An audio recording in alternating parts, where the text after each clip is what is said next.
में अपन ने क्या क्या पढ़ा था? डिस्टेंस फार्मूला पढ़ा, section formula, mid point formula, centroid formula, ठीक है।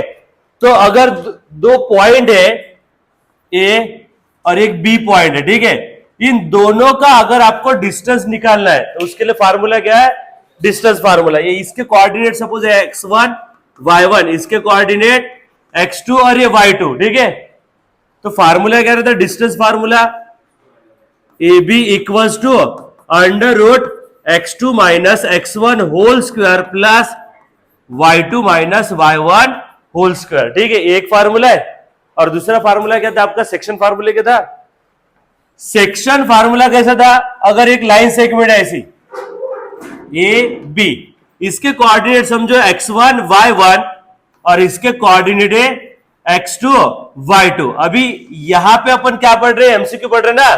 तो एमसीक्यू के लिए आपको डिस्टेंस का फार्मूला मालूम होना, सेक्शन फार्मूला मालूम होना, मिड पॉइंट फार्मूला क्या था, सेंट्रोइड फार्मूला क्या था, ये पूरा मालूम होना, ठीक है। तो यहां पे ए बी एक लाइन सेगमेंट है, इसको एक पॉइंट क्या कर रहा है? डिवाइड कर रहा, ठीक है। तो ये जो पॉइंट है, ये पी पॉइंट के आपको क्या करना है? कोऑर्डिनेट्स फाइंड करना है। क्या करना है? कोऑर्डिनेट। यानी इधर देखो यहां पे by section formula, section formula यहां पर पी ए बी को काय के रेशियो में डिवाइड कर रहा, दिया क्या? दिया रहेगा। तब अपन क्या करेंगे? अगर ये m इज टू n के रेशियो में डिवाइड करेगा तो आपको p के क्या करना है? कोऑर्डिनेट फाइंड करना है। क्या करना है? कोऑर्डिनेट। तो उसके लिए फार्मूला क्या होता है? x इक्वल टू नीचे क्या आएगा? m plus n। ये x मतलब किसका कोऑर्डिनेट है? p का। तो यहां पर कैसा होगा? फिर देखो अपने को x इक्वल टू ये x2 इंटू क्या करना है? m करना है, मतलब m इंटू x2 प्लस ये n into x1, n into x1, ये आपका x का वैल्यू। और y के लिए क्या रहेगा फिर आपका? m into y2 plus n into y1 upon m plus n, ये है y का, ठीक है। मतलब y कोऑर्डिनेट के लिए फार्मूला क्या है? m y2 plus n y1 upon m plus n, और x कोऑर्डिनेट के लिए ये वाला, ठीक है। तो ये फार्मूला कहां पे अप्लाई करना है? अगर आपको कोई पॉइंट के कोऑर्डिनेट्स निकालना है और वो पॉइंट क्या करेगा? ए बी को एक रेशियो में डिवाइड करेगा, रेशियो आपको गिवन रहेगा। इसके बाद में अपन ने क्या पढ़ा था? Mid point formula. क्या पढ़ा था? Mid point formula. तो मिड पॉइंट फार्मूला क्या था? देखो भी, mid point formula, mid point formula, mid point formula, mid point फार्मूले में कैसा था? अगर एक लाइन सेगमेंट है ए बी, ये ए बी के कोऑर्डिनेट x1 y1 और इसके कोऑर्डिनेट x2 y2। अभी ए बी को अगर एक आधा पॉइंट इक्वल रेशियो में डिवाइड कर रहा, यानी समझो कि ये m पॉइंट है, m ने क्या करा? ए बी को इक्वल रेशियो में डिवाइड करा, यानी क्या? m क्या हो जाएगा? उसका मिड पॉइंट हो जाएगा। क्या हो जाएगा? Mid point. तो मिड पॉइंट का फार्मूला क्या रहता फिर? x इक्वल्स टू, अगर आपको m के कोऑर्डिनेट निकालना है तो x इक्वल्स टू क्या होगा? x1 प्लस x2 अपॉन 2, और y इक्वल्स टू क्या आएगा? y1 plus y2 upon 2। ऐसे फार्मूला रहता। तो अभी यहां पे आपका x है और ये y है, मिला। इसके बाद में अपन ने कौन सा फार्मूला पढ़ा था? Centroid formula. क्या था सेंट्रोइड फार्मूला? सेंट्रोइड फार्मूला मतलब अपन कहां पे लगाते थे? जब अपने को ट्रायंगल गिवन रहा या फिर कोई क्वाड्रिलेटरल गिवन रहा, तो वहां पे अपन क्या करते? सेंट्रोइड फार्मूला यूज करते ना। तो अभी सेंट्रोइड का फार्मूला कैसा था? अगर ये सपोज ट्रायंगल है ऐसा, ए बी सी है, ए के कोऑर्डिनेट है x1 y1 x2 y2 और ये वाला x3 y3, और यहां पे ये जो सेंट्रोइड है g, इसके आपको कोऑर्डिनेट निकालने के लिए फार्मूला क्या है? By centroid formula. Centroid formula क्या होता? x equals to x1 plus x2 plus x3 upon 3, y equals to y1 plus y2 plus y3 upon 3। ये काय का फार्मूला है? ये सेंट्रोइड के कोऑर्डिनेट फाइंड करने के लिए। किसके लिए? सेंट्रोइड के कोऑर्डिनेट, ठीक है। तो ये जो आपका कोऑर्डिनेट ज्योमेट्री है, इसमें ये फार्मूले के यूज करके आपको क्या करना है, एमसीक्यू सॉल्व करना है। क्या करना है, एमसीक्यू। तो पहला क्वेश्चन इसका, यहां पे पहला क्वेश्चन है, पीडीएफ जो जेरोक्स है ना वो जेरोक्स आ रही, ठीक है, तब तक अपन क्वेश्चन पढ़ लेंगे।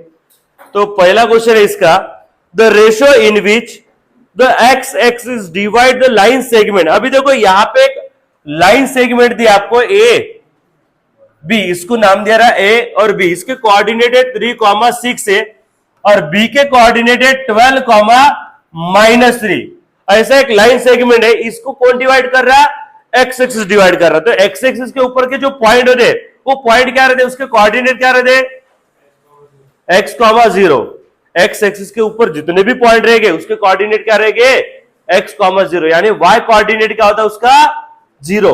तो ये सपोज ये पॉइंट है x, 0, ठीक है। ये ए बी क्या कर रहा है, ए बी को क्या कर रहा है, ये पॉइंट डिवाइड कर रहा है और ये पॉइंट किसके ऊपर का, एक्स एक्सिस के ऊपर। उन्होंने बोला कि एक्स एक्सिस इसको डिवाइड कर रही, काय के रेशियो में डिवाइड कर रही है, आपको फाइंड करना है। तो जब भी रेशियो निकालना रहता है, क्या निकालना रहता है, रेशियो। तो रेशियो को अपन कंसिडर क्या करते हैं, k:1। तो यहां पे ये p पॉइंट है, इसको मैं कंसिडर कर रहा, let p divide A B in the ratio k:1, ठीक है। तो ये वाला है आपका x1 y1, ये x2 y2 और ये x है और ये y। तो अपन कौन सा फार्मूला यूज करेंगे, सेक्शन फार्मूला यूज करेंगे ना। तो सेक्शन फार्मूले में आपने को देखो यहाँ पे y का वैल्यू है, x का वैल्यू क्या आपके पास नहीं ना, तो y का वैल्यू तो अपन क्या करेंगे, y इक्वल्स टू यूज करेंगे। तो क्या होगा इधर, y equals to m into y2 plus n into y1 upon m plus n, ऐसा होता।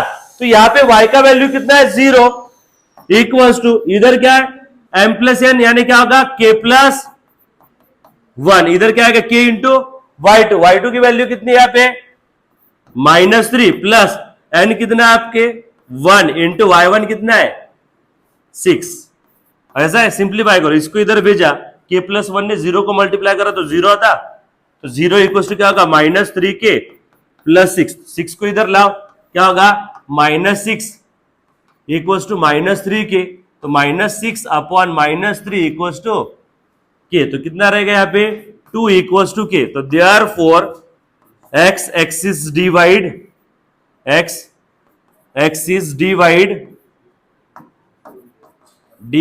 ए बी इन द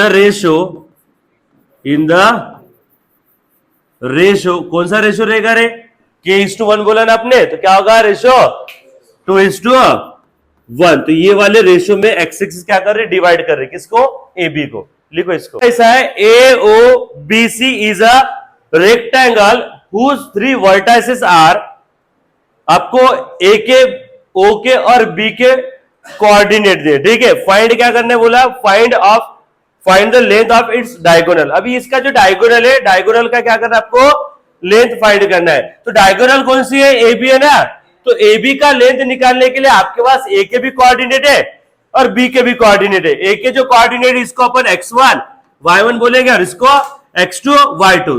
तो क्या होगा फार्मूला फिर, A B equals to under root, distance का फार्मूला क्या होता है, x2 minus x1 whole square. तो यहाँ पे x2 कौन है 5 माइनस x1 कौन है 0, उसका होल स्क्वायर प्लस फिर y2 minus y1 whole square. तो y2 कितना है 0 माइनस 3, उसका होल स्क्वायर। तो ये A B equals to under root ये 5 स्क्वायर प्लस -3 स्क्वायर, यानी ए बी इक्वल्स टू क्या आएगा, अंडर-रूट में 5 का स्क्वायर कितना होगा 25 प्लस 9। तो इसको सॉल्व करो, क्या आएगा फिर यहाँ पे, A B equals to under root में कितना होगा 34। सो रहा इधर ध्यान दे यूनिट्स, ये हुआ आपका लेंथ ऑफ डायगोनल। क्या हुआ, लेंथ ऑफ डायगोनल। चलो लिखो, यहाँ पे -1,3 8,3/2, ठीक है। ये x1 y1, ये x2 y2, ठीक है। तो आपको क्या बोला, the mid point of line segment the point. अभी ये दो पॉइंट दिए, इसका क्या करना है, मिड पॉइंट निकालना है। क्या निकालना है, मिड पॉइंट। तो मिड पॉइंट का फार्मूला देखो, मिड पॉइंट कहां पे रहता है, यहां पे रहता है, जिसके कोऑर्डिनेट क्या रहते हैं, एक्स कॉमा वाई। तो फार्मूला क्या होता है आपका, x equals to x1 plus x2 upon 2। ऐसा फार्मूला रहता है रे, x1 plus x2 upon 2, y equals to y1 plus y2 upon 2। अभी इनकी वैल्यूज डालो, क्या है इधर, x इक्वल्स टू x1 का वैल्यू है -1 प्लस x2 का वैल्यू 8 अपॉन 2, क्या आएगा फिर इधर, x इक्वल्स टू 7 अपॉन 2, ये हुआ कोऑर्डिनेट। उसके बाद इधर y equals to y1 plus y2, y1 का वैल्यू कितना है 3 प्लस 3 अपॉन 2 और इसके डिवाइड में 2 होता। अभी इसके बेस में 1 है और इसके बेस में 2 है, दोनों का बेस कैसा है, डिफरेंट है, तो क्या होगा, क्रॉस मल्टीप्लाई, यानी y इक्वल्स टू ये कितना होगा 6 प्लस 3 अपॉन 2 और अपॉन में 2, क्या होगा y इक्वल्स टू, ये न्यूमरेटर का डिवाइड नीचे डालो, कितना आएगा 9 अपॉन 2 टू जा 4। तो ये हो गए कोऑर्डिनेट ऑफ मिड पॉइंट, क्या रहेगा 7/2 9/4।